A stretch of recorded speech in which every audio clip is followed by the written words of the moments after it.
খা মানি মানি মানি মানি মানি কি হলো খাবি না? খিদে পাইনি? গো বাজে চুপ করা, খিদে পাইনি না কি? লে লে লে লে হুম, তাড়াতাড়ি বড় হয়ে নে, তুই চলে যাবি। নে, মোটা কি করছে? মোটা দেখতে এসছে এটা রাস্তায়। কি হয়েছে মানি? এই দেখো মানি, ওঠো, দেখো কি করছে মানি, দেখো দেখো দেখো। লে, মানে কি করছে আজকে? খাচ্ছে না কেন? না মানি, মানি খাও খাও। আজ খিদে নাই নাকি? টাটা করে না? এরকম ওটা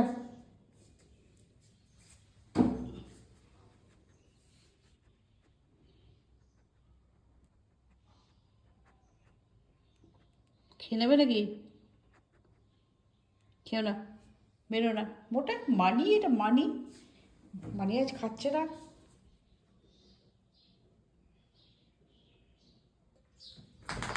এখানে এখানে এখানে এখানে এখানে স্নান করাতে হবে, খুঁজলি হচ্ছে। এদিকে আসো, এদিকে এদিকে, এখানে এখানে এখানে বসো, ব্যায়াম করি। হুম, আর নয় বারে বারে করতে হয় না। চল বসো বসো। তো আজকের গল্প শোনাবো মিথিলা যাত্রা, গিরিরাজ এবং বিশ্বামিত্রের বংশ বৃত্তান্ত সম্পর্কে। তো সিদ্ধাশ্রমে সেই রজনী যাপন করে পরদিন প্রভাতে রাম লক্ষ্মণ বিশ্বামিত্রকে অভিবাদন করে বললেন, মুনিশ্রেষ্ঠ, দুই কিঙ্কর উপস্থিত, আজ্ঞা করুন কি করতে হবে। বিশ্বামিত্র অন্যান্য ঋষিগণ বললেন, মিথিলার রাজা জনক এক যজ্ঞ করবেন, তো আমরা সকলেই সেখানে যাব, তোমরাও চলো। সেখানে এক অদ্ভুত ধনু দেখবে, দেব, গন্ধর্ব, অসুর বা রাক্ষস তাতে জারোপণ করতে পারে না, মানুষ তো দূরের কথা। অনেক রাজা ও রাজপুত্র চেষ্টা করে বিফল হয়েছেন। দেবগণ যজ্ঞের ফলস্বরূপ এই ধনু জনকের পূর্বপুরুষকে দিয়েছিলেন। হ্যাঁ, জনকের পূর্বপুরুষকে দিয়েছিলেন, আর সেই জনক তাকে সক্রিয় রেখে মানে ধূপ দীপ এইসব জ্বালিয়ে অর্চনা করেন। তো বিশ্বামিত্র বনদেবতাগণকে অভিবাদন এবং আশ্রম প্রদক্ষিণ করে রাম লক্ষ্মণকে নিয়ে উত্তর দিকে যাত্রা করলেন। ঋষিগণ একশত শকট নিয়ে তাদের সঙ্গে গেলেন। সিদ্ধাশ্রমবাসী যে হরিণ, তারপরে পাখি বিশ্বামিত্র অনুসরণ করলে, তারাও করলো। তারা অনেক দূর গিয়ে সূর্যাস্ত হলে ফিরে গেল। মুনিগণ সোন নদের তীরে উপস্থিত হলেন। সায়ংকালীন স্নান ও অগ্নিহোত্রের পর তারা উপবিষ্ট হলে রাম জিজ্ঞাসা করলেন, ভগবান, এ কোন দেশ? বিশ্বামিত্র এই তখন তার ইতিহাস বললেন। বলে, কুশ নামে এক ধর্মাত্মা রাজা ছিলেন। তার পত্নী বৈদর্ভীর গর্ভে 4 পুত্র উৎপন্ন হয়, কুশাম্ব, কুশনাভ, অমৃতরাজা ও বসু।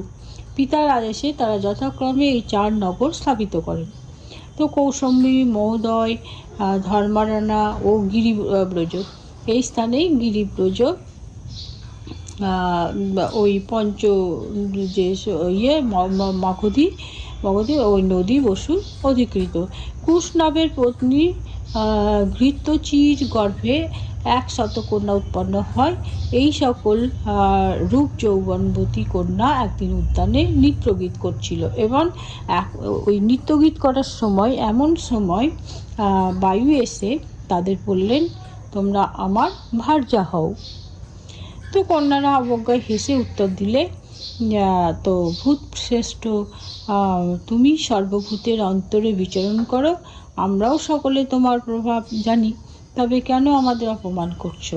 দুর্বুদ্ধি, এমন দিন যেন না আসে যে সত্যবাদী পিতাকে অবমাননা করে আমরা নিজের মতে স্বয়ংবরা হব তাই বলছে। তখন এই উত্তর শুনে বায়ু তো প্রচণ্ড ক্রুদ্ধ হয়ে তাদের সর্বাঙ্গ ভগ্ন করে দিলেন। কুশনাভ কন্যাগণের এই দুর্দশা দেখে কারণ জিজ্ঞাসা করলে তারা সমস্ত বৃত্তান্ত জানালো।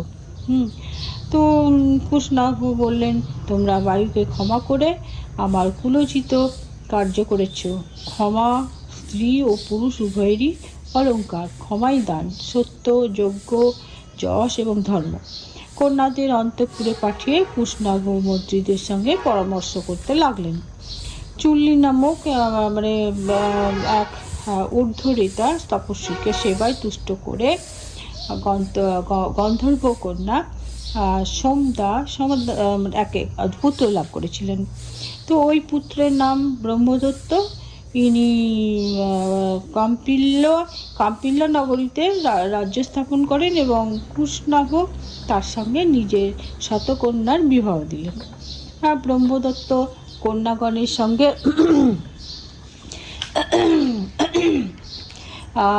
পানিস্পর্শ করতেই তাদের যে বায়ু চেহারাটা খারাপ করে দিয়েছিল সেটা আবার পুনরায় সেই রূপটা ফিরে পেল।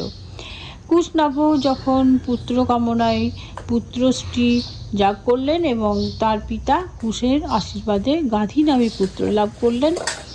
এই গাধী আমার পিতা, আমি কুশ বংশজাত, সেই জন্য আমার নাম কৌশিক। আমার জ্যেষ্ঠা ভগিনী সত্যবতী, আর তার স্বামী ঋচিক সশরীরে স্বর্গে যাওয়ার পর থেকে সত্যবতী লৌকিত কামনায় কৌশিকী নদী হয়ে হিমালয় থেকে প্রবাহিত হচ্ছেন। আমি ভগিনীর প্রতি স্নেহবশে হিমালয়ের পার্শ্বে নিয়ত সুখে বাস করি। কেবল যজ্ঞের নিমিত্ত তাকে ছেড়ে সিদ্ধাশ্রমে এসেছিলেন। এখন তোমার পরাক্রমে আমার কামনা সিদ্ধ হয়েছে।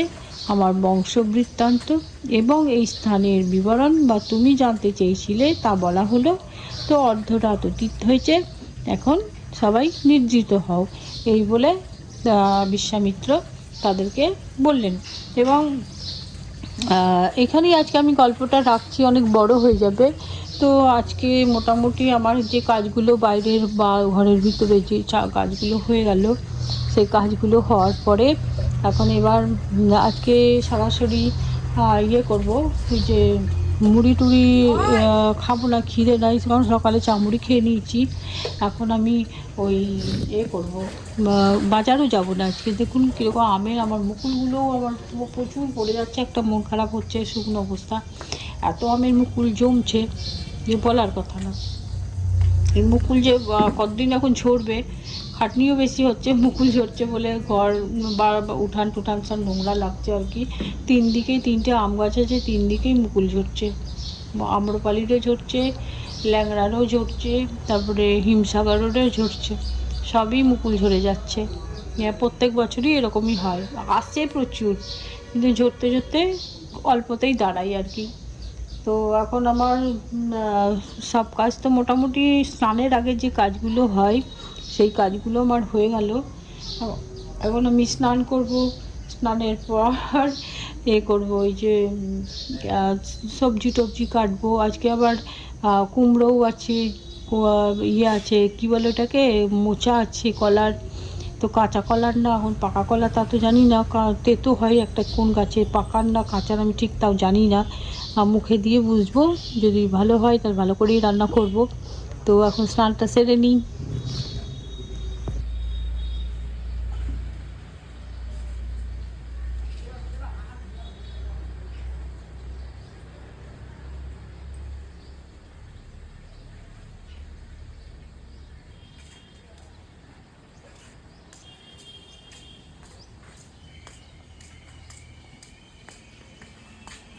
জয় শ্রী শম্ভু, নমস্কার। আপনারা সবাই কেমন আছেন? আশা করছি সবাই খুব ভালো আছেন। আমার আজকের এই নতুন ভিডিওতে আপনাদের সবাইকে স্বাগত জানাই। তো আমার পুজো কমপ্লিট হলো, এখন বাজে সকাল 10:30।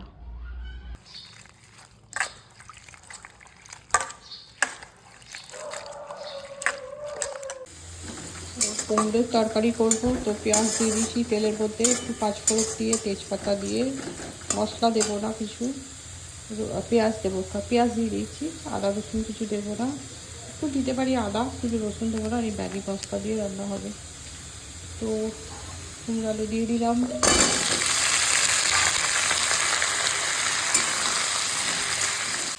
মোচা সিদ্ধ হয়ে গেছে, কুমড়োও হয়ে গেল রান্না, ডাল বসে গেছে। মোচার তরকারিটা করবো, তো মশলা কষছি, হাফ কষা হয়ে গেছে, এবার এই যে মোচাটা দিয়ে দেবো, সিদ্ধ করে জল ঝরিয়ে নিয়েছি।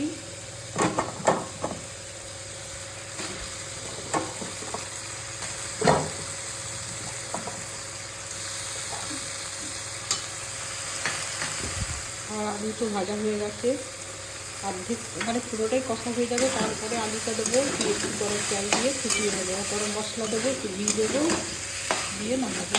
তারপরে একটু কষবো এটা দিয়ে।